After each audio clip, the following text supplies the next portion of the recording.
தலைப்பு போதும் என்கிற மனம் வேண்டும். இன்னைக்கு அநேக குடும்பங்களில் பிரச்சனைக்கு காரணம், கடனுக்கு காரணம், அல்லது நிம்மதி இல்லாமல் போகிறதுக்கு காரணம், நிறைய பேருக்கு தூக்கம் வராமல் போகிறதுக்கு காரணம் என்ன அப்படின்னா, இன்னைக்கு ஆசை. எதை பார்த்தாலும் ஆசைப்படுவாங்க. எதை பார்த்தாலும் இன்னைக்கு மனுஷனுக்குள்ள அந்த ஆசை வர வர வர வர நிம்மதி போயிடும். ஆசை ஒரு மனுஷனுடைய ஆசை தேவை. ஆசை இப்போ கிடையாது. இதுக்கு முன்னாடி எல்லாம் பார்த்தீங்க அப்படின்னா பார்த்தா வீங்கிடுவாங்க. இப்போ கன்சீவ் இருக்கிறவங்க பார்த்தா வீங்கிடுவாங்க. ஒருத்தர் சொன்னாங்க, பஸ்ஸில் போகும்போது ஒரு ஸ்வீட் கடையில் இப்போ பார்த்துட்டு போயிட்டாங்களாம். அப்போது அப்படி மூஞ்சி கை கால்லாம் வீங்கி போச்சான். அப்போ என்னாச்சு அப்படின்னா அவங்களுக்கு ஞாபகம் வரலையா? நல்ல ஞாபகம் பண்ணி பாருங்க. எதனால அப்படின்னா, பலான்னு பஸ் ஸ்டாண்டில் அந்த ஸ்வீட் கடையில் 3வது லைனில் 2வது இருக்கிற ஸ்வீட்டை கொஞ்சம் நேரம் மறைச்சி பார்த்தேன் அப்படின்னா, அவர் எந்த ஸ்வீட்டாக இருக்குமோ அந்த லைனே கொஞ்சம் வாங்கி வந்துட்டார். 10 ரூபாய்க்கு. அப்போ ஆசை நமக்கு தேவைதான். ஆண்டவரே வீடு கட்டணும்பா, ரொம்ப கூரை வீட்டில் இருக்கிறேன், வீடு கட்டணும் அவசியம். இப்போ என் பிள்ளைகளுக்கு வயசாயிடுச்சு, திருமணம் ஆகணும், ஆசை தேவைதான். அந்த மருமக வர்றதுனால அதை சம்பாதிச்சுட்டு வரணும், அது வரதட்சணை எடுத்துகிட்டு வரணும், பைக்கு வரணும், காரு வாங்கணும், பங்களா வேணும், அது மூலமாக அந்த ஆசை இல்லை. என் பிள்ளைக்கு திருமணம் ஆகணும், அடுத்தது என் பிள்ளை நல்ல வேலைக்கு போகணும், நல்ல வருமானம் வரணும், ஆசைப்படலாம். இந்த ஆசை நமக்கு அவசியம் தேவை. ஆனால் இதுக்கு மீறி ஆசைப்படும் போது தான் சில ஆபத்துகள் வருதுன்னு வேதம் சொல்லுது. ஆசை அளவோடு இருக்கும்போது பிரச்சனை இல்லை. ஆசை நம்ம எந்த அளவுக்கு நினைக்கிறோமோ அந்த அளவுக்கு ஆசைப்பட்டா பிரச்சனை இல்லை.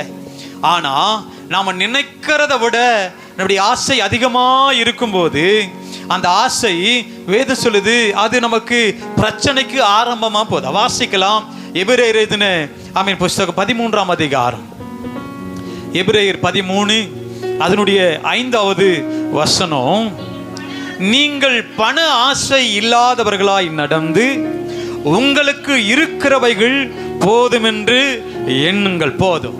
இந்த வார்த்தை சொல்லுது, நீங்கள் பண ஆசை இல்லாதவர்களாய் நடந்து உங்களுக்கு இருக்கிறவைகள் போதும் என்று எண்ணுங்கள். கர்த்தருடைய பிள்ளைகள், இந்த 8வது மாதத்துல ஸ்தோத்திரம் 4வது வாரத்துல ஆண்டவர் நம்மை பார்த்து சொல்லுகிற கர்த்தருடைய வார்த்தை, இருக்கிறதை போதும் என்று எண்ணுங்கள்.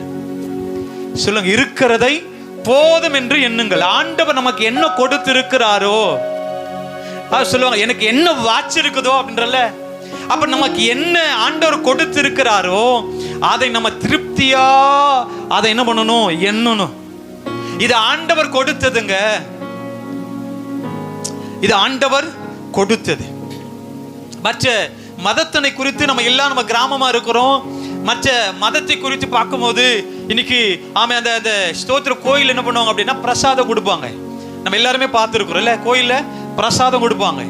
அந்த பிரசாதத்தை இப்படி நின்று 3வது ஆள் அப்படி கை நீட்டி யாருன்னு வாங்கி இருக்கிறாங்களா? கியூல இருக்கிறாங்க, அப்படி கை நீட்டி இல்ல சைட்ல நின்று குடுகுடுன்னு ஓடியாந்து யாராச்சும் வாங்கி இருக்கிறாங்களா? அதை வாங்கும்போது அவ்வளவு பவ்யமா, அவ்வளவு பயத்தோடு என்ன பண்றாங்க சொல்லுங்க, அவ்வளவு பயத்தோடு அது அவ்வளோ அது கீழே விழக்கூடாது, அது கொஞ்சமா கொடுத்தாலும் அது அவ்வளோ அது கேர் பண்ணி கொண்டு வராங்க.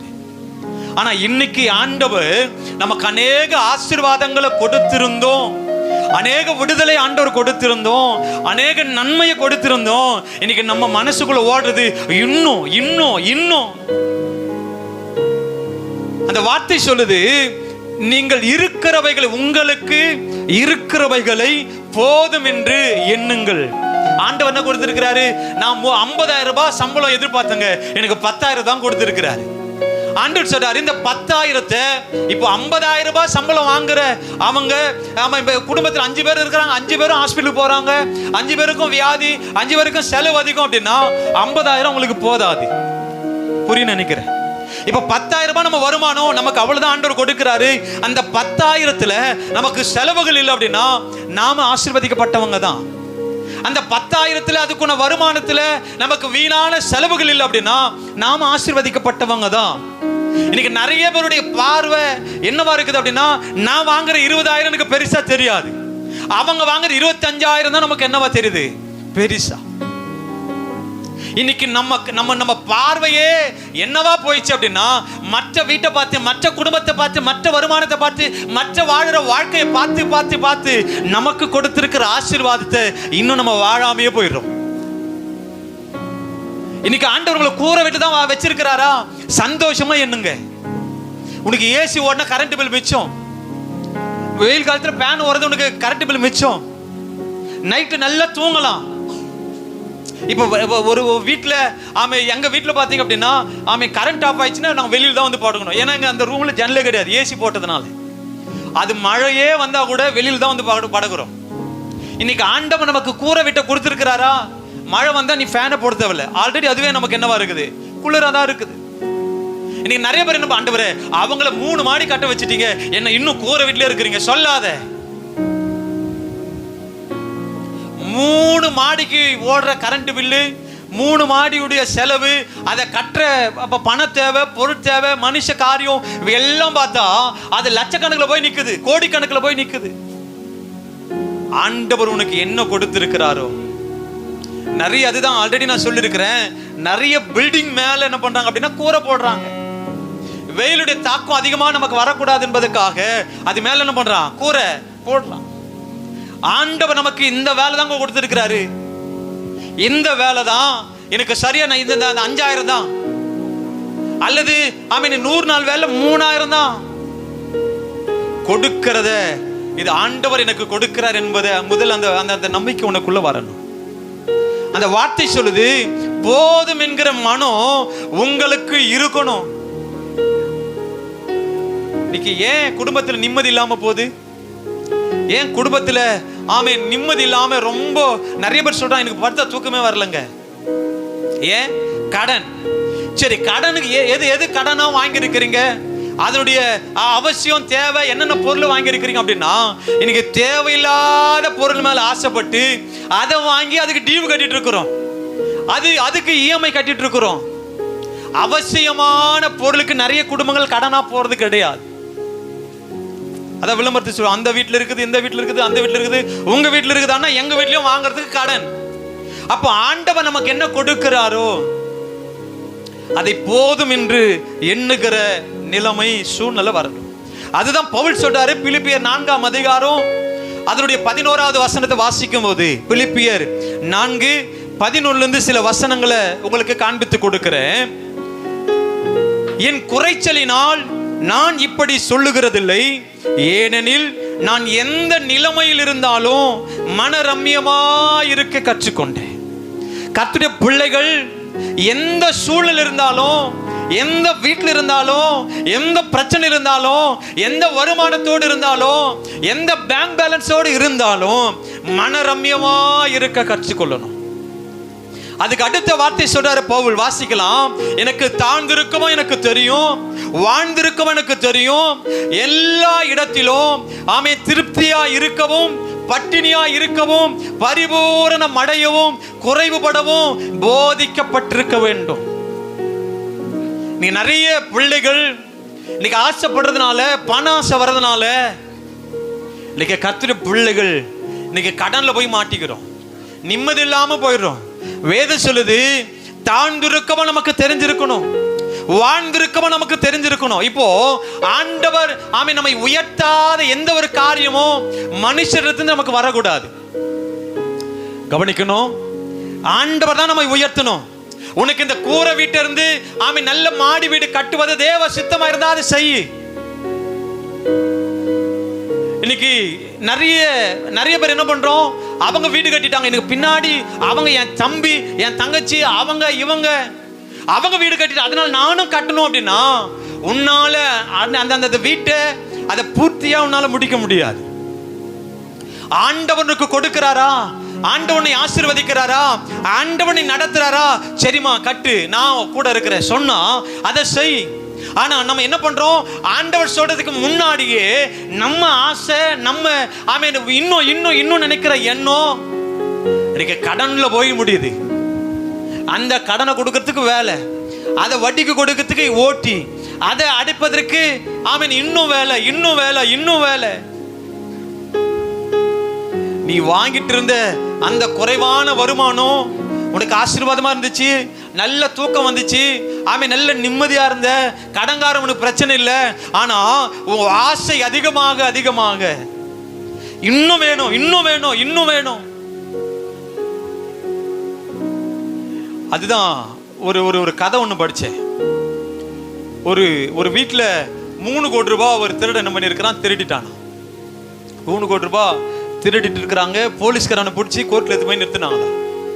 அப்போது ஜட்ஜி கேட்டாராம், இப்போ நீ சாப்பிட்டியா அப்படின்னாராம். இல்லை சாப்பிடல.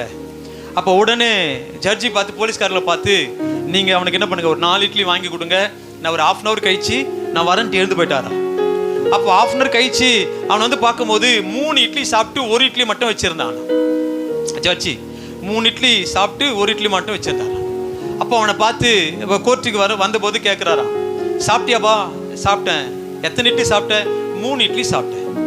அப்போ அந்த 1 இட்லி ஏன் சாப்பிடல அப்படின்னா, இல்லை எனக்கு வயிறு என்னவாயிடுச்சு, ஃபுல்லாகிடுச்சு, அதனால் எதுக்கு மேலே என்னால் சாப்பிட முடியல. இப்போ நீ 3 கோடி ரூபாய் திருடிட்டு வந்திருக்கிற, அந்த 3 கோடி ரூபாய் உனக்கு திருப்தியா இருக்குமா அப்படின்னா இல்லை, இருக்காது. உனக்கு என்ன தேவையோ அதை மட்டும் நீ என்ன பண்ணு. இப்போ 3 இட்லி இருந்தால் உனக்கு போதும், 4 இட்லி கூட உனக்கு வேணாம். அப்போ நீ 3 கோடி ரூபாய் திருடி ஆமீன் அதை கடங்காரனா நீ ஜெயில போய் இருக்கிறத விட உனக்கு என்ன தேவையோ அதை கொஞ்சம் கஷ்டப்பட்டா 3 இட்லி உன்னால என்ன பண்ண முடியும், சம்பாதிக்க முடியும். அப்ப என்ன கேட்டுக்கொண்டிருக்கிற அருமையான கர்த்தருடைய பிள்ளையே, அளவுக்கு மிஞ்சி நம்ம ஆசைப்படுறதுனாலதான் இன்னைக்கு நிறைய பேருடைய சமாதானத்தை நாமே கெடுக்கிறோம். இன்னைக்கு இந்த போதும் என்கிற மனநிலைமை உங்களுக்கு வரல அப்படின்னா, இங்க ஆண்டவர் கொடுத்திருக்கிற ஆசீர்வாதம் உனக்கு திருப்தியா இல்லை அப்படின்னா நீ பின்மாற்றத்துக்குள்ள போக வைக்கும். நல்லா கவனிக்கணும். இப்ப கொடுத்திருக்கிற ஆசீர்வாதம் ஆமீன் உனக்கு போதும் என்கிற மனம் உனக்கு இல்லாம போச்சு அப்படின்னா உன்னை பின்மாற்றத்துக்குள்ள வச்சிரும். ஆவிக்குரிய ஜீவித்துல உன்னால் என்ன பண்ண முடியாது, வளர முடியாது. கர்த்தர் வைத்திருக்கிற நிலையில ஆசீர்வாதத்துல வீட்டுல சந்தோஷமா இருக்க கற்றுக்கொள்ளுங்க. அவங்க 3 வேளையும் கூட பிரியாணி சாப்பிடலாம், 3 வேளையும் மட்டன் கூட சாப்பிடலாம். இன்னைக்கு சில பேர் நம்ம ஊர்ல ஒருத்தர் பார்த்துருக்கிறேன், சாப்பாட்டுக்கு ரொம்ப கஷ்டப்படுற ஃபேமிலி. இன்னும் சொல்ல போனா அப்ப பக்கத்து வீட்டில் குழம்பு வாங்கி சாப்பிட்ற ஃபேமிலி. ஆனா அவங்க வந்து சொல்றாங்க, கவிச்சி இல்லாம என் வீட்டில் என்ன பண்ணாது ஒரு வேளை, ஐயோ என் வாய்க்குள்ள போவே போவாதுன்ற. அப்ப அவர் சொல்லிட்டு போனதை இன்னொருத்தர் சொல்றாரு, எப்படி இருந்தான் தெரியும், எப்படி இருக்கிற ஃபேமிலி தெரியுமா அவன், ஆனா எப்படி பேசுறான், கவிச்சி இல்லாம என்ன பண்ண மாட்டாரா. அவரை விசாரிக்க போனா ஊருக்கா கூட கஷ்டமா. இன்னைக்கு நம்ம சூழ்நிலை கர்த்தருடைய பிள்ளைக்கு நல்லா உணர்ந்து கொள்ளுங்க. எப்படி ஆண்டவர் நம்மை நடத்தினாலும் அந்த நிலைமையில வாழ கற்றுக்கொள்ளுங்க, வாழ கற்றுக்கொள்ளுங்க. இப்போ 10,000 ரூபாயில நம்மால குடும்பத்தை நடத்தின காலம் உண்டு. 100 நாள் வருமானத்தை வச்சு திருப்தியா வாழ்ந்த காலம் உண்டு. 5,000 ரூபாய் வருமானத்துல திருப்தியா நம்ம சாப்பிட்டு நம்ம ட்ரெஸ் எடுத்து நம்ம பிள்ளைகளுக்கு ட்ரெஸ் எடுத்து திருப்தியா வாழ்ந்த காலம் உண்டு. ஆனா இப்போ 20,000 வாங்கினாலும் 30,000 வாங்கினாலும் 1,00,000 ரூபாய் வாங்கினாலும் பத்தலன்றோம். காரணம் ஆசை. இந்த ஆசை இன்னும் இன்னும் இன்னும். இப்போ டாக்டர் சொல்றாங்க, ஒரு மனுஷனுடைய படைப்பு என்னவா இருக்குது அப்படின்னா பகல்ல தான் என்ன பண்ணணும், கண் விழிக்கணும். சொல்லுங்க, பகல்ல தான் ஒரு டாக்டர் நம்ம ஆண்டவர் நம்மை படைச்ச சரீரத்தை படைச்ச சில காரியங்கள் மனுஷன் நம்ம இந்த நாட்டில் இருக்கிறோம் அப்படின்னா பகல்ல தான் நம்ம என்ன பண்ணணும், விழிச்சு இருக்கணும். இப்போ நம்ம ஐயாவும் போனாங்க, தலைமை போத்தரும் நம்ம பிஷப் அம்மாவும் போனாங்க. அங்க போனா அங்க இங்க பகலா இருக்குதுன்னா அங்க நைட்டு. இவங்க புதுசா போனதுனால இவங்க என்ன பண்றாங்களா, அங்க பகலா இருக்கும்போது தூங்குறது, நைட்டா இருக்கும்போது மூச்சு. ஏன்னா இங்க இருக்கிற பழக்கம். இன்னைக்கு நாம என்ன பண்ணிட்டு இருக்கிறோம் அப்படின்னா, நம்முடைய ஆசையில இன்னைக்கு நம்ம இதை மாறும்போது நம்முடைய சரீரத்துக்கு பலவீனம் வந்துடும், சரீரத்துக்கு பலவீனம் வரும். அப்ப அந்த வார்த்தை சொல்லுது, நமக்கு என்ன கொடுத்திருக்கிறாரோ போதும்னு நினைக்கணும். இஸ்ரவேல் ஜனங்கள் ஆண்டவரை கேட்கிறாங்க, ஆண்டவரை எனக்கு இறைச்சி வேணும், காடைகள் வேணும். உடனே பரலோகத்திலிருந்து ஆண்டவர் காடைகளை கொட்டுறாரு. அப்ப இவங்க எல்லாம் சாப்பிட்டு ஆமென் சொல்லுவாங்க, என்ன சொல்லுவாங்க, மூச்சு முட்டை சாப்பிட்டு திரும்ப முறுமுறுக்கிற ஜனம். அந்த வார்த்தை அழகா சொல்லும், முறுமுறுப்பு. எப்போ? அப்ப நம்ம வாழ்க்கையில ஆண்டவர் கொடுத்தாலும் கொடுக்காம போனாலும் நம்ம வாழ்ந்திருக்க, நம்ம வாழ்வதற்கு கற்றுக்கொள்ளணும். நம்முடைய ஆண்டவர் யாரு? நம்மை ஒரு நாளும் கஷ்டப்பட விடுற தேவன் அல்ல. இஸ்ரவேலை ஆசீர்வதிப்பது அவருக்கு பிரியும். அப்ப நம்ம இப்ப உபத்திரப்படுறோம், இப்ப கஷ்டப்படுறோம் என்பது ஆண்டவருக்கு தெரியும். அப்போ அந்த பவுல் சொல்றாரு, வாழ்ந்திருக்கவும் எனக்கு தெரியும், தாழ்ந்திருக்கவும் எனக்கு தெரியும். எவ்விடத்திலும் எல்லாவற்றிலும் திருப்தியா இருக்கவும் பட்டினியா இருக்கவும் பரிபூரணம் அடையவும் போதிக்கப்பட்டிருக்கிற. அப்ப அடுத்த வார்த்தை சொல்லுது, ஆமீன், என்னை பலப்படுத்துகிற கிறிஸ்துவினாலே எல்லாவற்றையும் செய்ய எனக்கு பலன் உண்டு. அப்ப 1 தீமோத்தேயு 6:6 வாசிக்கிறோம், போதும் என்கிற மனதுடனே கூடிய தேவ பக்தியே மிகுந்த ஆதாயம்.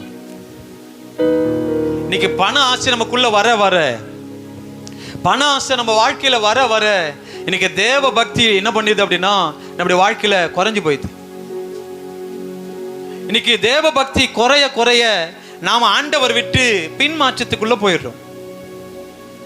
நம்மை ஆண்டவர் நடத்தின, ஆண்டவர் உயர்த்தின அநேக அந்த காரியம், அந்த கிருபை, அந்த வரங்கள் இன்னைக்கு நிறைய பேர் என்ன பண்ணிட்டு இருக்கிறோம் அப்படின்னா அதை இழந்து பண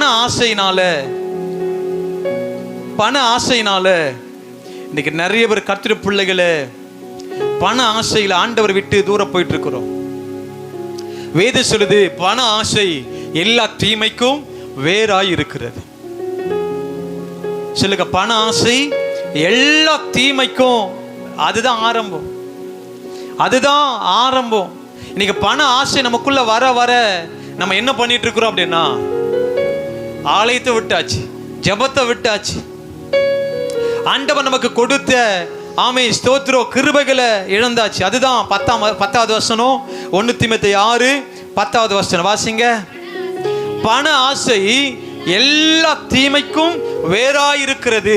சிலர் அதை இச்சித்து ஆசைப்பட்டு விசுவாசத்தை விட்டு வழுவி தங்களை என்ன பண்றாங்களாம், குத்தி கொண்டிருக்கிறார்கள்.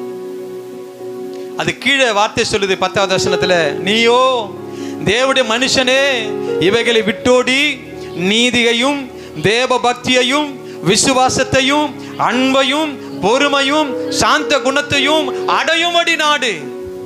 இதுதான் நமக்கு அவசியம், இதுதான் நமக்கு தேவை, இதுக்கு தான் ஆண்டவர் நம்மை அழைத்திருக்கிறார். ஆனா அழைக்கப்பட்ட அழைப்பு நம்ம வாழ்க்கையில் என்னவா மாற்றிக்கொள்றோம் அப்படின்னா பண ஆசை. அதுதான் அதுல ஆமென் ஸ்தோத்திரம் வாசிங்க 7வது வசனம், உலகத்திலே நாம் ஒன்றும் கொண்டு வந்ததும் இல்லை, இதிலிருந்து நாம் ஒன்றும் கொண்டு போவதும் இல்லை என்பது நிச்சயம். உண்ணவும் உடுக்கவும் நமக்கு உண்டாயிருந்தால் அது போதும் என்று நினைக்கணும்.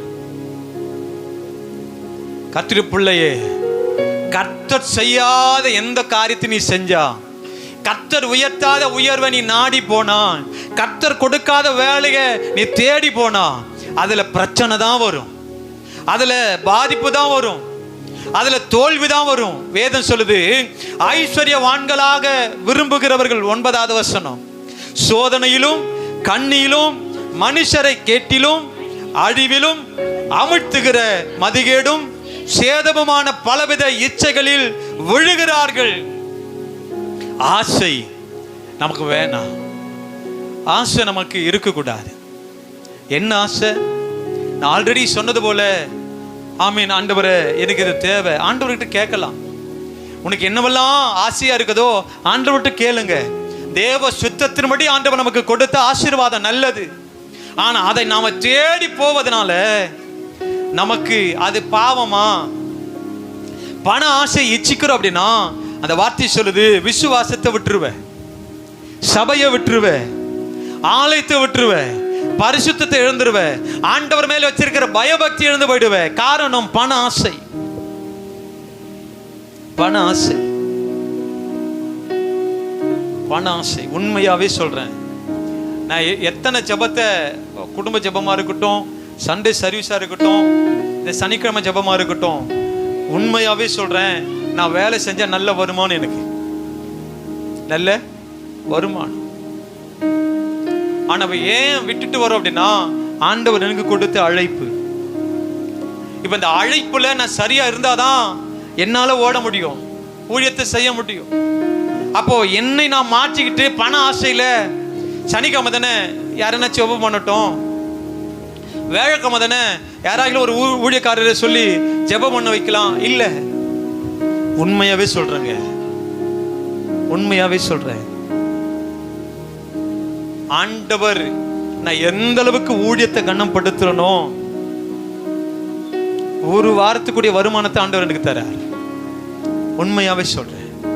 அப்போ நாம ஆலயத்தை விட்டு செய்கிற வேலை, வியாபாரம், அது அது அது என்னவா இருந்தாலும், ஆமீன், நான் சொல்றேன், அது ஆண்டோடைய சித்தம் அதில் இருக்காது.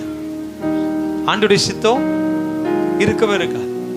ஆண்டவரை கனப்படுத்தாத எந்த ஒரு வேலையும், ஆண்டவரை முக்கியப்படுத்தாத எந்த மனுஷரும் மேன்மை அடையவே முடியாது. அந்த வார்த்தை சொல்லுது, நீயோ தேவனுடைய மனுஷனே இவைகளை விட்டுடு. எவைகளை? ஆலயத்துக்கு வராம செய்கிற வேலையை விட்டுரு. உண்மையா கிப்சன் நேத்து அவன் காத்திருப்பு ஜெபம் முடிஞ்சதை சொன்ன ஒரு விஷயம் தெரியுமா? வேலை இல்லை, ஆல்ரெடி உங்களுக்கு தெரியும், அந்த கம்பெனி ஆல்ரெடி பெங்களூர் போகுது. இருக்கிற எத்தனை பேர் வேலை செய்வாங்க? அது உள்ள 300 பேர். அப்ப 300 பேருக்கும் வேலை இல்லை.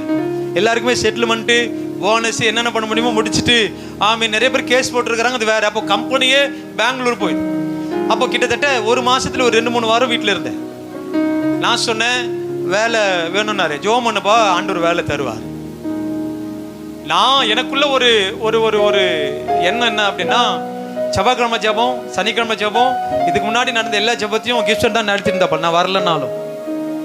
அப்போ எனக்குள்ள ஒரு யோசனை, அப்போ இந்த ஜெபம் ஒருவேளை இப்பதான் நாள் என்ன பண்ணிருக்கிறோம், செவ்வாய்க்கிழமை குடும்ப ஜெபம், வியாழக்கிழமை, சனிக்கிழமை ஃபாஸ்டிங் பிரேயர் ஆல்ரெடி அவங்க நடத்துறாங்க. அப்போ இப்பதான் பிளான் பண்ணிருக்கிறோம், ஒருவேளை திருப்ப அது மாறுமோ என்னவோ அப்படின்னு நான் விட்டுட்டேன். நேத்து சொன்ன விஷயம் என்ன, நாளைக்கு சனிக்கிழமை நேத்து சொன்ன வார்த்தை, சனிக்கிழமை நேத்து சொன்ன வார்த்தை, நாளைக்கு என்ன வேலைக்கு வர சொன்னாங்க, நான் வேலைக்கு வரமாட்டேன்னு சொல்லிட்டு வந்துட்டேன். 2-3 வாரம் கஷ்டம்தான், வேலைக்கு போல, நிறைய தேவை. அந்த வேலை இங்கே பஸ் வருது இல்லை, தண்டலமே கேப் வருது, ஏற்றிட்டு போகிறாங்க, வர்றாங்க. அப்போ ஞாயிற்றுக்கிழமைன்ற வேலையை விட்டுட்டாரு.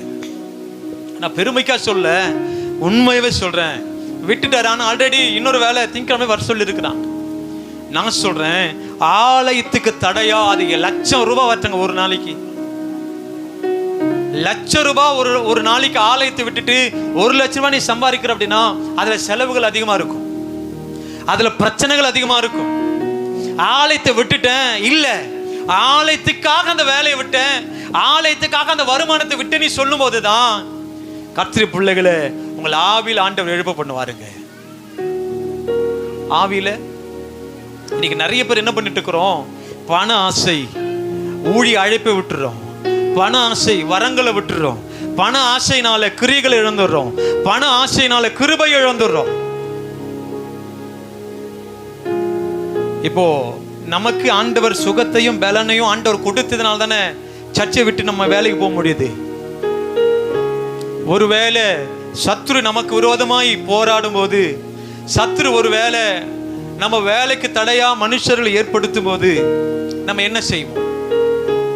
இப்ப கர்த்தருக்கு சித்தம் இல்லை, நீ ஞாயிற்றுக்கிழமை விட்டுட்டு வேலைக்கு போறது ஆண்டவருக்கு சித்தம் இல்லை. ஆண்டவருக்கு சித்தம் இல்ல. இன்னைக்கு அந்த வருமானம் வேணும்னு ஆலயத்தை விட்டுட்டு, ஜபத்தை விட்டுட்டு, குடும்ப ஜபத்தை விட்டுட்டு, ஆயத்த ஜபத்தை விட்டுட்டு, காத்திருப்பு ஜபத்தை விட்டுட்டு, ஃபாஸ்டிங் பிரேயரை விட்டுட்டு நீ போறது ஆண்டவருக்கு சித்தம் இல்லை. இப்போ அங்க ஒரு பிரச்சனை. இப்போ அடுத்தது நம்ம என்ன செய்வோம்?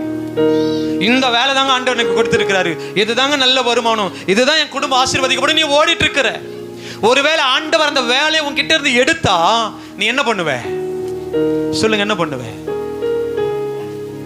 ஆண்டவர் சித்தத்தின்படி ஓடினா 300 பேர் இருந்தாலும் ஆண்டவருக்கு சித்தம் அப்படின்னா உன்னை அந்த வேலையில வைக்க முடியும்.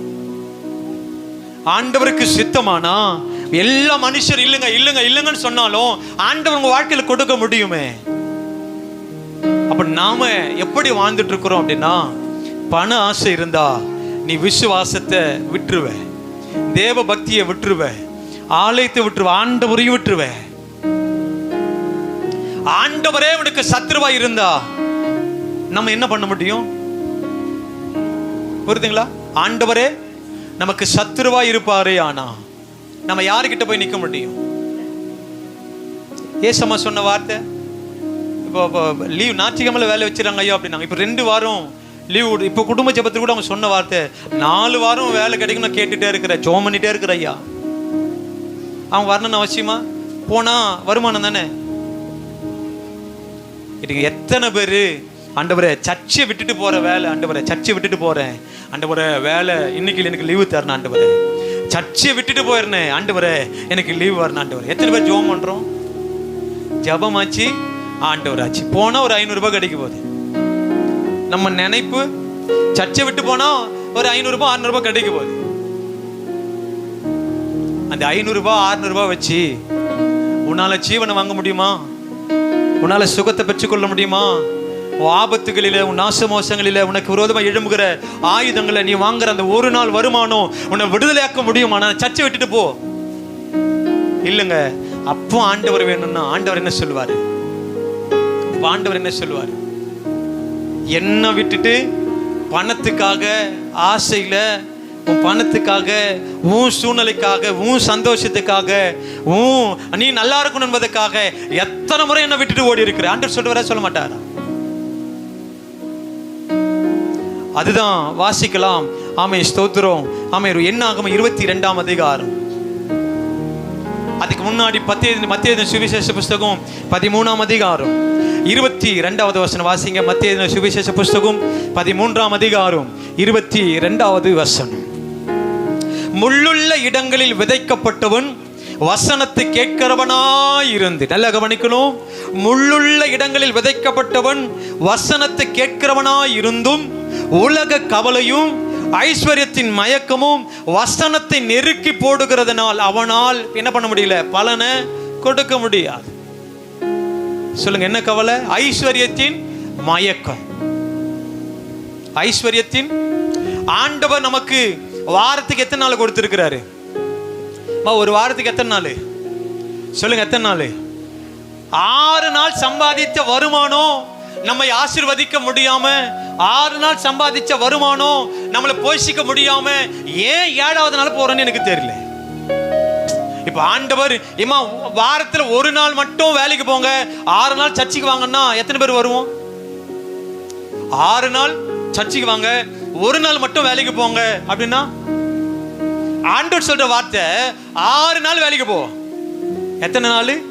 வாரத்துல 7 நாள்ல 6 நாள் போ. அல்லது சர்ச்சு முஞ்சி ஆஃப் டே கூட போ, 6 நாளா கூட போ. 6 நாள் கொடுக்காத வருமானம் 7வது நாள் சத்தியத்தை கேட்காம ஆலயத்தை விட்டுட்டு, ஜெபத்தை விட்டுட்டு, ஆண்டவரையே விட்டுட்டு ஓடுற அப்படின்னா உண்மையாகவே அது உங்களுக்கு ஆசீர்வாதமா இருக்காதுங்க. ஆண்டவர் அழைச்சது ரட்சிக்கப்பட்டு வரங்களை பெற்று அபிஷேகத்தை பெற்று அழைப்பை பெற்று சர்ச்சை விட்டு நீ வேலைக்கு போறதுக்கு ஆண்டவர் அழைக்கலையே. சர்ச்சை விட்டுட்டு போய் சம்பாதிச்சோம். அந்த வருமானம் எத்தனை கோடி நம்ம சேர்த்து வச்சிருக்கிறோம்? எத்தனை லட்சம்? உண்மையாவே சொல்றேன், சர்ச்சை விட்டுட்டு வேலைக்கு போறவங்களை போயிட்டு அக்கௌண்ட்ல போய் செக் பண்ணி பாருங்க, எத்தனை லட்சங்க இந்த மாசம் ஃபுல்லா வரல, இந்த வருஷம் ஃபுல்லா வரல, எத்தனை லட்சம் சம்பாதிச்சிருக்க கொஞ்சம் காமி கேட்டு பாருங்க. இத்தனை லட்சம் வச்சிருக்கிறீங்க சொல்லவே முடியாது. ஆண்டவரை விட்டு செய்கிற எந்த காரியமும் உனக்கு ஆசீர்வாதமா இல்ல, சாபமா தான் இருக்கும். அது வார்த்தை சொல்லுது. இந்த ஏன் நம்மால வளர முடியல? அப்ப அந்த வார்த்தை சொல்லுது, ஏன் நமக்கு பலன் கொடுக்காம போகுது அப்படின்னா, ஆமீன், ஐஸ்வர்யத்தின் மயக்கம் ஒரு மனுஷனுக்குள்ள வந்தா அது பலன் கொடுக்காம தான் போகும். பலன் கொடுக்காம தாங்க போகும். யோசித்து பாருங்க. ஆண்டவருக்கு முன்னாடி கொடுத்த வருமானத்துல நம்மள ஆமீன் கஞ்சியே குடிக்கணும், கூழ குடிக்கணும் ஆண்டவர் விட்டுருக்கிறாரு. நிறைய பேர் சாட்சி சொல்றோமே, பிரச்சனையே இல்லைங்க, வாரம் உள்ள வேலைக்கு போல, ஆனாலும் கறி மீன் சாப்பிட்டுன்னு சொல்றோமே. ஆண்டவர் நடத்துகிறது உனக்கு நன்மையா தானே இருக்கும். அப்ப நாம என்ன பண்ணிட்டு இருக்கிறோம்?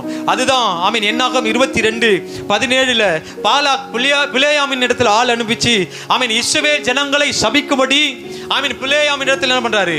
ஆமீன் ஆட்கள் அனுப்புறாரு. ஆனா பிலேயாம் சொல்ற வார்த்தை 17வது வசனம் வாசிங்க. உம்மை மிகவும் கனம் பண்ணுவேன், நீ சொல்வதையெல்லாம் செய்வேன், நீர் வந்து எனக்காக அந்த ஜனங்களை சபிக்க வேண்டும் என்று சொல்ல சொன்னான் என்றார்கள். அடுத்த வார்த்தை, பிலேயாம் பாலாகின் ஊழியக்காரருக்கு பிரயோஜனமாக, பாலாக் எனக்கு தன் வீடு நிறைய வெள்ளையும் பொன்னும் தந்தாலும், அது சிறிய காரியமா இருந்தாலும் பெரிய காரியமா இருந்தாலும் செய்யும் பொருட்டு என் தேவனாகிய கர்த்தரின் கட்டளையை நான் மீறக்கூடாது. பாலாக் சொல்ற ஆசீர்வாதம் என்ன ஆசீர்வாதம்? நீ என்ன சொன்னாலும் நான் தரேன். கவனிக்கணும், உம்மை மிகவும் கண்ணம் பண்ணுவேன், நீ சொல்வதெல்லாம் செய்வேன் அப்படின்னு நமக்கு கம்பெனில மேனேஜரும் ஓனரும் சொல்லிட்டா கம்பெனிலே படுத்துட்டு இருப்போம். சர்ச்சையே வேணாம், சர்ச்சையே வேணாம், ஓனர் எனக்கு தரார், அப்புறம் எதுக்கு ஆண்டவர்? அப்படிதான் நிறைய பேர் போனாங்க, கம்பெனியை மூடிட்டு போடுறாங்க இப்போ. அப்ப கர்த்தர் பிள்ளைகள் அவர் பிள்ளையம் சொல்ற வார்த்தை, அதுக்கு பின்னாடி ஆசைப்பட்டு போறாரு, நேரம் இல்லை விட்டுருங்க. ஆனா அவர் சொல்ற வார்த்தை, தன் வீடு நிறைய என்ன தர சொல்லுங்க. வீடு நிறைய அப்படின்னா ஒரு ஒரு ஒரு கூரை வீடுனா கூட குறைஞ்சபட்சம் 10க்கு 12னா கூட இருக்கும் அளவு, அதுக்கு சின்ன வீடு இல்லை. அப்போ அவர் சொல்ற வார்த்தை, நீ வீடு நிறைய வெள்ளியும் பொண்ணும், வீடு நிறைய பொண்ணும் தந்தாலும், அது சிறிய காரியமானாலும் அது பெரிய காரியமானாலும் செய்யும் பொருட்டு என் தேவனாகிய கர்த்தருடைய கட்டளைய. அப்ப சர்ச்சை விட்டுட்டு பண ஆசையில வேலை ஆசையில இன்னைக்கு நான் போலன்னா என்ன நிறுத்திடுவாங்க, அதனால போறேன். நீ போனாலும் நிறுத்திடுவாங்க, கர்த்தருக்கு சித்தம் இல்லை, அது வேற. நிறைய பேர் இன்னைக்கு நீ போலன்னா சம்பளத்தை கொடுக்க மாட்டான். வனாந்தரத்துல யாரும் இல்லாத இடத்துல காகத்தை கொண்டு போஷிக்கிற தேவனை நீங்களும் நானும் ஆராதிக்கிறோம். ஆண்டவருக்காக நஷ்டம் என்று எண்ணுகிற எந்த காரியமானாலும் ஆண்டவர் ஆசீர்வதிச்சு தானே ஆகணும், ஆண்டவரை உயர்த்தி தானே ஆகணும். அது சிறிய காரியமானாலும் பெரிய காரியமானாலும் தேவ சித்தத்தின்படி செய்யும் போது அது நமக்கு சமாதானம் வருமே. ₹1,00,000 சம்பாதிச்சாலும் நிறைய குடும்பத்தில் சமாதானம் இல்லை. அது நம்ம நினைக்கிற வருமானம், வேலைக்கு போனாலும் நிறைய குடும்பம் நிம்மதியா இருப்பதில்லை. காரணம் என்ன? தேவ சித்தம். வேதம் சொல்லுது, உன் அலங்கத்திற்குள்ள சமாதானமும் உன் அரண்மனைக்குள்ள சுகம். எப்போ? ஆண்டவரை பின்பற்றி வரும்போது, ஆண்டவர் கட்டளை மீறாம இருப்பதற்கு இது நடக்கும். நீ மீறினா உன் அலங்கத்திற்குள்ள என்ன இருக்காது சொல்லுங்க? என்ன இருக்காது சொல்லுங்க? என்ன இருக்காது? சமாதானம். உன் அரண்மனைக்குள்ள என்ன இருக்காது?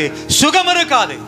அப்ப ஆண்டவர் சொல்லுகிறத நீ செய்யும் போதுதான். லூக்கா 9ஆம் அதிகாரம் அதனுடைய 62வது வசனத்தை வாசிங்க. லூக்கா 9:62 வசனம். பேஜ் நம்பர் சொல்லட்டுமா? அதற்கு இயேசு கலப்பையின் மேல் தன் கையை வைத்து பின்னிட்டு பார்க்கிற அது யாரா இருந்தாலும் தேவனுடைய ராஜ்யத்துக்கு தகுதி உள்ளவன் அல்ல என்றார். அது ஊழியக்காரனாரு, விசுவாசியாரு, தீர்க்கதரிசியாரு, ஆமென், அந்நிய பாஷை பேசுறவாரு, யாரா இருந்தாலும் கலப்பன் மேல் கை வச்சிட்டியா, திரும்பி விட்டதை நீ பார்க்க வந்த. அந்த வார்த்தை ஆல்ரெடி நம்ம வாசிச்சிருக்கிறோம். என்ன பண்றோம்? நீ விசுவாசத்தை விட்டு வழிகிடு. உனக்கே தெரியாது, வழிவிடுவ. அது வரைக்கும் நீ போராடி ஜெபம் பண்ணினது, போராடி ஆண்டோட பாதத்துல ஆண்டவரை என்னை ஆசீர்வதித்தால் ஒழிய உம்மை போக விட மாட்டேன்னு சொன்ன காரியம் ஜெபம். இப்ப என்னவாச்சு? வேலை, பணம், வேலை, பணம், வேலை, பணம். சபையில வந்து உன்னால தூக்க முடிக்க முடியல, ஆனா வேலைக்கு பண்ண தூக்க முடிக்கிறோமே. இன்னைக்கு நிறைய முறை நிறைய ஒரு பொட்டு. நான் வண்டி ஓட்டுறேன் அப்படின்னா எல்லாத்துக்கும் தூங்கலாம், ரெஸ்ட் கிடைக்கும். உண்மையாவே அது என்ன வேலைன்னா கூட இருக்கிறேன். ஒரு 5 நிமிஷமாகல என்ன பண்ணலாம்? கண்ணை சொல்லுங்க, கண்ணை மூடலாம மூடக்கூடாது. என்ன வேலையா இருந்தாலும் கொஞ்சம் அப்படியே. அதான் இப்போ சிப்காட்டில் ஒரு வேலை செஞ்சுட்டு இருக்கிறாங்களா, இந்த செக்யூரிட்டி வேலை. எவ்வளோ சம்பளம் அப்படின்னா 26,000 சம்பளமா. என்ன பண்ணணும்? நைட்டில் மட்டும் தூங்கக்கூடாதான். அதுதானே செக்யூரிட்டி. அவர் சொல்கிற என்னங்க, அது நைட்டில் மட்டும் தூங்கக்கூடாது. என்ன பண்ணலாம்? செல்லு கூட நோண்டிட்டு இருக்கலாம், நீ வேலையே கூட செய்வானா. ஆனால் அவங்க பார்க்கும்போது கண்ணு என்ன பண்ணிருக்கணுமா, விழிச்சு. இப்போ நான் செய்கிற வேலை சரி, தூக்கம் வருது, ஒரு 5 நிமிஷம் கண்ணை மூடலாம், வண்டி போகணும்னா போயிட்டு தான் போகணும். ஆமாவா இல்லையா? இப்போ நான் எத்தனையோ ஆண்டோட சமூகத்திலிருந்து சொல்கிறேன், எத்தனையோ நைட்டு கண் ஒழிச்சு தான் சர்ச்சுக்கு வந்திருக்கிறேன். நான் கொஞ்சம் நேரம் தூங்கிட்டு கோபியை கொஞ்சம் போய் பேசுங்க அப்படின்னா பேசுவாரா பேச மாட்டாரா? கோபியை கொஞ்சம் என்ன பண்ணுங்க போங்கண்ணா சொல்லுங்க, வர மாட்டாரா? இல்லை முகரமாக சொல்ல மாட்டார். நான் ரெஸ்ட் எடுக்கலாமா இல்லையா? ஆனால் நான் எத்தனை முறை கண் விழிச்சு உங்களுக்கு என்ன கவனிச்சிருந்தீங்கன்னு நிறைய பேர் தெரியும், கண் ரெட்டாக இருக்கும் நிறைய முறை. அந்த மாதிரி தான் சொல்லுவாங்க, அப்படியே நீ தூங்கினு நான் பார்த்துனுவாங்க. அந்த அளவுக்கு தூக்கத்துலையும் ஏன் சபைக்கு வரோம்? ஆண்டவர் கொடுத்த அழைப்பு. இந்த அழைப்பை இன்னைக்கு நிறைய பேர் மறந்து உதாசீனப்படுத்திட்டு அந்த வார்த்தை சொல்லுது. என்ன சொல்லுது? ஆமென். அந்த வார்த்தை வாசிங்க. கலப்பின் மேல் தன் கையை வச்சுட்டு அப்படின்னா நீ திரும்பி என்ன பண்ணக்கூடாது. இப்போ இதனால தான் நான் சர்ச்சுக்கு போக முடியல அப்படின்னா இயேசுவின் நாமத்தின் இந்த வேலை வேணான்னு விட்டுரு. ஆண்டவனை போஷிக்க மாட்டாரா? சொல்லுங்க, என்ன சொல்ல மாட்டேன்றீங்க? அப்படிதான் நினைக்கிறேன்ற மாதிரி இருக்குது. போஷிக்க மாட்டார். இது இல்லைன்னா ஆண்டவர் இன்னும் வேற வேலையை இன்னும் கொடுக்க போறாரு. இப்போ நிறைய மனுஷனுடைய எண்ணம் ஆண்டவரும் வேணும், உலகமும் வேணும். உலகத்துக்கு போனால் உலகத்திற்குரிய காரியம், சர்ச்சுக்கு வந்தால் சர்ச்சுக்கு இல்லை. அந்த வார்த்தை சொல்லுது, பின்னிட்டு பார்க்கிற எவனும். அப்படின்னா பின்னிட்டு பார்க்கறது என்னது? நீ இதுக்கு முன்னாடி ஆவில எதெல்லாம் எழும்பி செஞ்சியோ அதை இப்போ விட்டாச்சு அப்படின்னா நீ என்னவாயிச்சு? பின்னிட்டு பார்த்துட்ட. அப்போ ஆண்டோட வார்த்தை சொல்லுது, இவர்கள் எல்லாம் தேவனுடைய ராஜ்யத்துக்கு தகுதி உள்ளவர்கள் அல்ல. அதுதான் நான் இதுக்கு முன்னாடி சொன்ன பிரசங்கம். ஆண்டவர் நம்மை ஆசீர்வதிப்பதற்கு என்ன தகுதி? இதை நீ ஃபாலோ பண்றது தான் தகுதி. சத்தியத்தின்படி வாழ்வது தான் உனக்கு தகுதி. ஆண்டவருடைய சித்தத்தின்படி வாழ்வது உனக்கு தகுதி. இந்த தகுதியே உனக்கு இல்லை அப்படின்னா எந்த தகுதி உங்களை உயர்த்த முடியும்? முடியவே முடியாது. அப்ப கர்த்தருடைய பிள்ளைகள், வேதம் சொல்லுது 1 கொரிந்தியர் 7ஆம் அதிகாரம் 20வது வசனம். 1 கொரிந்தியர் 7:20 அவனவன் தான் அழைக்கப்பட்ட நிலைமையிலே நிலைத்திருக்க கடவன். அந்த நிலைப்பு, அந்த அழைக்கப்பட்ட அழைப்பு ஒருவேளை அது உயர்வா இருக்கலாம், ஒருவேளை தாழ்வா இருக்கலாம், அது நல்ல சந்தோஷமா இருக்கலாம், அல்லது சந்தோஷம் இல்லாம கூட போகலாம். ஆனா ஆண்டவர் சொல்றாரு, அவனவன் அழைக்கப்பட்ட நிலைமையிலே நிலைத்திருக்க கடவன். அதில் 24வது வசனம் 24, சகோதரரே அவனவன் தான் அழைக்கப்பட்ட நிலைமையிலே தேவனுக்கு முன்னாடி நிலைத்திருக்க கடவன். முதல்ல 20வது வசனம் சொல்லுது நிலைச்சிருக்கணும், அழைக்கப்பட்ட அழைப்புல நிலைச்சிருக்கணும். ரெண்டாவது தேவனுக்கு முன்னாடி நிலைச்சிருக்கணும். சபையை நம்ம பார்க்கலாம், ஓ இவங்கெல்லாம் வந்திருக்கிறாங்க, இது நம்ம பார்க்கலாம். ஆனா கர்த்தருடைய பிள்ளைகள் சபைக்கு ஒழுங்கா வர, ஆண்டவருடைய சித்தத்தின்படி வர, ஆண்டவருக்காக விட்டுட்டு வர. ஆமென். அதுதான் பவுல் சொல்றாரு, லாபமான அனைத்தையும் நான் கர்த்தருக்காக என்னவா விடுறேன்? நஷ்டம் என்று கருதுகிறேன். அப்ப நஷ்டம் என்று சபைக்கு வந்து உட்கார்ந்துட்டு இருக்கிற அப்படின்னா ஆண்டவர் உண்மையாவே உன்னை பார்க்கிறாரு. இதுதான் தேவனுக்கு முன்னாடி நிலைத்திருப்பது. இப்போ 1 மாசம் நம்ம வச்சிருக்கிற மரத்துல கனி வருது, அடுத்த மாசம் இல்லைங்க போன மாசம் தானே கனி கொடுத்தேன், இந்த மாசம் கனி கொடுக்க மாட்டேன்னு என்ன பண்ணுவோம்? இப்போ ஒரு மரம் வச்சிருக்கிறோம், ஒரு மாங்காய் மரம்னு வச்சிங்களேன், ரொம்ப அழகா இருக்குது, இல்லாத யார் வீட்லயே இல்லாத ஒரு மாங்காய் மரம்னு வச்சுங்க, டேஸ்டா. அப்போ அந்த மரம் இந்த வருஷம் நான் கனி கொடுத்துட்டேன், இனி கனி கொடுக்கவே மாட்டேன் அப்படின்னா என்ன பண்ணுவோம்? என்ன கவனிங்க, இந்த வருஷம் நல்ல சொல்லுவாங்கல்ல, காய்ச்சிச்சுங்க, காய்ச்சி தள்ளிச்சுன்னு சொல்றோம், நல்ல காய்ச்சிச்சு, நல்ல தித்திப்பான மாம்பழம். சொல்லுங்க, விலை உயர்ந்த மாம்பழம் எதுனா இருக்குதா? விலை உயர்ந்த மாம்பழம் அப்படின்னா நமக்கு தெரிஞ்சதுல பங்கன மல்லி, ருமானி, இதுக்கு முன்னாடி வரும் அது ஒட்டு மாங்கணும், அது புழு பூச்சிருக்கும், அறுத்து இருக்கும், அதை தான் அதுக்கு முன்னாடியே சாப்பிடுவோம். அது ஒரு டேஸ்ட், பாதி அறுத்துட்டு இருந்தால் தான் அது டேஸ்ட்டை ஊற்றுக்கிட்டு தான் விற்பாங்க, வேற எங்கேயுமே பார்க்க முடியாது. எங்கள் ஆயா தான் வாங்கிட்டு வராங்க, கூட நிறைய அறுத்து தான் இருக்கும், அதை நம்ம கழுவி சாப்பிடணும். சரி, இப்போ இந்த நல்ல டேஸ்டா ஒரு மாங்காய் மரம் காய்க்குது, நல்ல அடுத்து நம்ம திருப்தியா சாப்பிட்ற கட்டியெல்லாம் வரா மாதிரி கூட சாப்பிட்டுறோம். இப்போ அடுத்த வருஷம் மாங்காய் மரத்தை பார்க்குற ஒன்றும் வரல, அதுக்கு அடுத்த வருஷம் பார்க்குற ஒன்றும் வரல, அதுக்கு அடுத்த வருஷம் பார்க்குற வரல, அதுக்கு அடுத்த வருஷம் நீ இந்த மாங்காய் மரத்தை என்ன பண்ண மாட்டேன்? சொல்லுங்க. இப்போ வருஷம் பார்க்குறோம், இந்த வருஷம் வந்துடும், இல்லை இந்த வருஷம் இப்போ கண்டிப்பா எனக்கு கொஞ்சம் எருவு எக்ஸ்ட்ரா வச்சிருக்கிறேன், கொஞ்சம் மருந்து எக்ஸ்ட்ரா வச்சிருக்கிறேன், இத்தனை வருஷம் இல்லை தண்ணி இந்த முறை அதிகமா இப்போ பார்க்குறோம், வருஷம் பார்க்குறோம். அடுத்த வருஷம் அந்த மாங்காய் மரத்தை நீ என்ன பண்ண மாட்டேன்? சொல்லுங்க, புரியுதானே சொல்றது? அடுத்த வருஷம் அந்த மாங்காய் மரத்தை எப்போ பார்த்தாலும் அதுதான் சொல்லுவாங்களே, சீ அது புளிப்புன்னு சொன்னாங்களே, யாரு மரத்து மேலே யாராவது ஒருத்தர் சொன்னாங்களாம், நடக்க முடியாதவங்க பார்த்து சீ அது புளிப்புன்னு இருந்து போயிட்டாங்க. அப்போ அந்த மரத்தை பார்த்து வெறுப்பு வந்துட்டு அடுத்த வருஷம் பார்க்க முடியாது. அதுக்கு அடுத்தது ஏதாச்சும் ஃபங்க்ஷன் வந்தா முதல்ல வெட்டுற மரம் சொல்லுங்க, முதல்ல வெட்டுற மரம் காய்க்குதான், காய்க்கல அடுப்பு காய்ச்சி என்ன பண்ணட்டும் சொல்லுங்க, ஆமாவா இல்லையா? எதுக்கு ஆண்டவர் அதுதான் சொல்றாரு, இந்த ஒரு வருஷம் அந்த மரம் என்ன பண்ணட்டும் இருக்கட்டும், இந்த ஒரு வருஷம் நல்ல கொத்தி எரு போடுங்க, ஒரு வேலை காய்க்கல அப்படின்னா என்ன பண்ணுங்க, வெட்டி அக்னியில. ஆண்டவர் சொல்றாரு, இந்த வாரம் சர்ச்சைக்கு வரல, அடுத்த வாரம் சர்ச்சைக்கு வரல, அடுத்த வாரம் சர்ச்சைக்கு வரல, அடுத்த வாரம் சொல்லுங்க, அடுத்த வாரம். அப்ப அழைக்கப்பட்ட அழைப்புல நம்ம நிலைத்து இருக்கிறோமா, விலகி இருக்கிறோமா? 24வது வருஷம் தேவனுக்கு முன்னாடி நிலைத்திருக்கிற பிள்ளைகள், நிலைத்திருக்க கடவுள். அப்போ நாம எப்படி இருக்கிறோம்? அதுதான் எபிரேயர் 10:37 38வது வசனம். வேகமா வாசிங்க. எபிரேயர் 10:37 38 39. வருகிறவர் இன்னும் கொஞ்ச காலத்தில் வருவார், தாமதம் பண்ணால் விசுவாசத்தினாலே நீதிமான் பிழைப்பான், பின்வாங்கி போவானானால் அவன் மேல் என் ஆத்துமா பிரியமாய் இராது என்கிறார். அடுத்த வார்த்தை 39, நாமோ கெட்டு போகாமல் பின் வாங்குகிறவளாய் இராமல் ஆத்துமா ஈடேற விசுவாசிக்கிறவளாய் இருக்கிறோம். கர்த்தர் பிள்ளைகள் அந்த வார்த்தை சொல்லுது, அந்த வார்த்தை நாமோ கெட்டு போக பின் வாங்குகிறவளாய் என்ன பண்ணக்கூடாதா சொல்லுங்க, பின் வாங்குகிறவளாய் இருக்கக்கூடாது. ஆத்துமா நாளுக்கு நாள் நாளுக்கு நாள் நாளுக்கு நாள் ஆண்டவரை சார்ந்து ஆண்டவருக்கு முன்னாடி நிலைத்திருக்கிற பிள்ளைகளா நீ வாழும்போது ஆமீன், அப்பதான் உனக்குள்ள ஒரு எண்ணம் வரும். பிலிப்பியர் 3:11 அவருக்காக எல்லாவற்றையும் நஷ்டம் என்று விட்டேன், குப்பையுமா எண்ணுகிறேன் பவுல் சொல்றார்.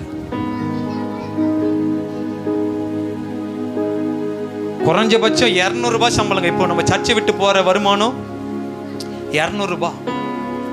இப்போ 500 ரூபான்னு நினைச்சு நம்ம வேலைக்கு போறோம்.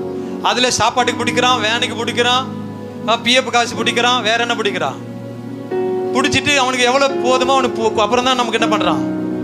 ஆனா நமக்கு வருமானம் 500 ரூபான்னு வச்சுங்களேன், அதுல பிஎஃப் பிடிக்கணும், வண்டிக்கு பிடிக்கணும். அப்ப நமக்கு வருமானம் எவ்வளவு அப்படின்னா ரொம்ப குறைவு தாங்க. அந்த குறைவுக்கு தான் நம்ம என்ன பண்ணிட்டு இருக்கிறோம் அப்படின்னா, ஆலயத்தை விட்டுட்டு ஆண்டவர் விட்டுட்டு நிரந்தரமற்ற பணத்துக்காக ஓடிட்டு இருக்கோம். உண்மையாவே சொல்றேன், சபை இதுதான் நமக்கு கொடுக்கப்பட்ட சபை. என்ன கவனிங்க, இந்த சபையில தான் ஆண்டவர் உங்களை அழைச்சிருக்கிறார். இந்த சபையில தான் உங்களுக்கு ஞானஸ்தானம் ஆண்டவர் கொடுத்திருக்கிறார். இந்த சபையில தான் நீங்க அங்கத்தினரா இருக்கிறீங்க. அப்ப எதுக்கு முக்கியத்துவம் கொடுக்கணும் அப்படின்னா, இந்த சபைக்கு தான் முக்கியத்துவம். ஊருக்கு போறோம், வர முடிய ஆப்ஷன் இருந்தா நம்ம எங்க வரணும் சொல்லுங்க, வர முடியும்ங்கிற ஆப்ஷன் இருந்தா இப்ப கிளம்புனா கூட போயிடலாம் அப்படின்னா கட்டாயம் எங்க தான் வரணும் சொல்லுங்க, சர்ச்சைக்கு. இல்ல இப்ப கிளம்புனாலும் நம்மளால சர்ச்சைக்கு போக முடியாது அப்படின்னா ஒருவேளை ஆவிக்குரிய சபை எங்கேயாச்சும் இருக்குமானா அங்க என்ன பண்ணலாம். ஆனா அங்க ஆவிக்குரிய சபை இருக்குது என்பதுக்காக இங்க சர்ச்சை விட்டு நம்ம என்ன பண்ணக்கூடாது, புரியுதுங்களா? அங்க ஒரு சர்ச்சை அதெல்லாம் இல்ல. ஆண்டோடைய வார்த்தை சொல்லுது, எல்லாவற்றையும் நஷ்டம் என்று. ஞாயிற்றுக்கிழமை உனக்கு மட்டன் கறி செய்கிறேன், சிக்கன் கறி செய்கிறேன், ஆமீன், மீனை வறுக்கிறேன், அதை பொரிக்கிறேன், எதை பொரிக்கிறேன் அப்படின்னா கூட சர்ச்சை விட்டுட்டு நீங்கள் என்ன பண்ணக்கூடாது. சர்ச்சை விட்டுட்டு போய் ஆமீன், அதுதான் ஒரு பாஸ்டர் சொல்லுவார், ஃபங்க்ஷன் ஃபங்க்ஷன் ஃபங்க்ஷன் ஃபங்க்ஷன், சர்ச்சை விட்டுட்டு ஃபங்க்ஷன், அவங்க ஃபங்க்ஷன், மாமா ஃபங்க்ஷன், சித்தி ஃபங்க்ஷன், அண்ணன் ஃபங்க்ஷன், ஃபங்க்ஷன் ஃபங்க்ஷன் போகிறோம். ஆனால் ஆண்டவர் நினச்சா உன் வாழ்க்கையில் ஃபங்க்ஷனே ஆகாத மாதிரி பண்ணிட்டு வருவார். ஃபங்க்ஷன் ஃபங்க்ஷன் போகிறோம், ஆனால் ஆண்டவர் நினைச்சா உன் வாழ்க்கையில் எதுவுமே ஃபங்க்ஷன் ஆகாத மாதிரி என்ன பண்ணிடுவார். அவர் சொல்லுவார், ஃபங்க்ஷனே ஆகாத மாதிரி பண்ணிடுவார். நாமே ஃபங்க்ஷனை வச்சுக்கிறது, நாமே ஒரு ஃபங்க்ஷன் ஏற்படுத்தி ஞாயிற்றுக்கிழமை போன ஞாயிற்றுக்கிழமை அந்த ஃபங்க்ஷனுக்கு போனோம், எந்த ஞாயிற்றுக்கிழமை யாராச்சும் நோட்டீஸ் வச்சிருக்கிறாங்களா, யாராச்சும் கூப்பிட்டுருக்கிறாங்களா, நாமே வாண்டடாக போய் ஃபங்க்ஷனா நானும் வரங்கன்னு சொல்கிறேன். சர்ச்சைக்கு போகிறது இல்லாமல் சபையே நீங்க நான் அதுதான் சொல்லுவேன். உங்களால் முடியல, நடக்க முடியலன்னு வச்சுங்களேன், உங்களால் முழங்கால் படிட முடியல, நடந்து வர முடியல அப்படின்னா 4 பேரை கூட தூக்கின்னு வந்து சர்ச்சில் படுக்க வச்சுட்டு போட்டோம். நைட் ஷிஃப்ட் போயிட்டேன், ரொம்ப தூக்கம், நீ குளிக்க தேவையில்ல, ட்ரெஸ்ஸை கூட மாற்றவில்லை, லுங்கில கூட வந்து சர்ச்சில் உட்காந்து தூங்கு. உண்மையாவே சொல்றேன், உண்மையாவே தூக்கம். வேலைக்கு போய்க்கிறோம் அப்படின்னா சர்ச்சில் வந்து தூங்கு. நீங்க நிறைய பேர் வேலைக்கு நைட் ஷிஃப்ட் போகலன்னா கூட தூங்குறோம், அது வேற. எப்படிதான் தூக்கம் வருதுன்னு தெரியல. ஆனா உண்மையா சொல்றேன், சர்ச்சையை நீ கனப்படுத்தினாதாங்க ஆண்டவர் உங்களை கனப்படுத்துவார். பிலிப்பியர் 3ஆம் அதிகாரம் அதுல 12வது வசனத்துல, நான் அடைந்தாயிற்று அல்லது முற்றிலும் தேறினவானானேன் என்று எண்ணாமல் கிறிஸ்து இயேசுவினால் நான் எதற்காக பிடிக்கப்பட்டேனோ அதை பிடித்து கொள்ளும்படி ஆசையா. இதுல தான் ஆசை இருக்கணும். அழைக்கப்பட்ட அழைப்புல நான் சரியா ஓடுறேன்னா இது மேலதான் ஆசை வரணும். அது அந்த வார்த்தை சொல்லுது. பவுல் சொல்றாரு, நான் அடைந்தாயிற்று அல்லது முற்றிலும் தேறினவனானே. சர்ச்சில் ரட்சிக்கப்பட்டாச்சு, ஞானஸ்தானம் எடுத்தாச்சு, காணிக்க கொடுக்கிறேன், தசமா கொடுக்கிறேன், இதில் ஒரு அங்கத்தினரா இருக்கிறேன், அப்படி இல்லை. நாளுக்கு நாள் அதை பிடித்து கொள்ளும்படி ஆசையா தொடரணும். எத்தனை பேர் தொடர போற? உண்மையாவே சொல்ல, இதுதான் இந்த ஒரு சூழ்நிலை தான் உங்களை ஆவியில் எழும்ப முடியாம இருக்குதா? ஜெபம் பண்ணி, ஆண்டவரே இந்த வேலையை எனக்கு வேணாம் ஆண்டவரே, ஜெபம் பண்ணுங்க. இந்த ஒரு விஷயம்தான் ஆண்டவரே என்னால ஆலயத்துக்கு வர முடியாம இந்த ஒரு சூழ்நிலை தான் அடிக்கடி சர்ச்சைக்கு வராம, இதுதாங்க ஆண்டவர்கிட்ட ஒப்பு கொடுத்து சொல்லுங்க, ஆண்டவரே வேற வேலை எனக்கு தாங்கப்பா. இப்ப சர்ச்சை விட்டு போற வேலை கிட்டத்தட்ட ஒரு 15,000 20,000 ரூபாய் இருக்குமா? ஜெபம் பண்ணுங்க. அதை காட்டிலும் ஆண்டவர் நமக்கு ஆசீர்வாதத்தை கொடுப்பாரு. அதை காட்டிலும் நமக்கு, நான் சொல்றேன், 20,000 ரூபாய் வருமானம் வந்து அதை நீங்க ஸ்தோத்திரம் அவன் வீணா செலவு பண்றதை விட 10,000 ரூபாய் ஆண்டவர் நமக்கு ஆசீர்வதிச்சாலும் அதை மீதம் எடுக்கிற வைக்கிற அளவிற்கு ஆண்டவரால் ஆசீர்வதிக்க முடியும். அப்ப நமக்கு போதும் என்கிற மனம் நமக்கு அவசியம். சொல்லுங்க, என்ன மனம் வேணும்? சொல்லுங்க, என்ன மனம் வேணும்? போதும். 10,000 ரூபாய் தான் ஆண்டவரே, சொல்லாத 10,000 ரூபாய் ஆண்டவர் கொடுத்திருக்கிறார். கூற வீடு ஆண்டவரே கொடுப்பாரு. இந்த உடஞ்ச பைக்கு, ஓட்ட பைக்கு தான் போறேன், எங்க ஆஃப் ஆயிடுன்னு தெரியாது, சீக்கிரம் கொடுப்பாரு.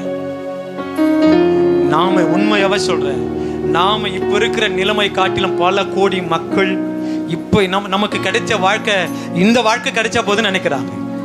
எத்தனை பேர் நியூஸ் பார்க்கறதுன்னு தெரியல. வட மாநிலத்தில் ஒருவேளை சாப்பாட்டுக்கு மாசக்கணக்கா ஏங்காது போது நிறைய சின்ன பிள்ளைங்களை காமிக்கிறாங்க.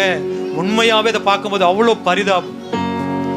ஆண்டவர் உங்களை என்னையும் நல்ல சாப்பிட்றதுக்கு உணவும் உடையும் இருக்க இடமும் ஆண்டவர் கொடுத்தோம். ஆண்டவர் விட்டு பின்மாற்றத்தில் போயிட்டு இருக்கிறோம்.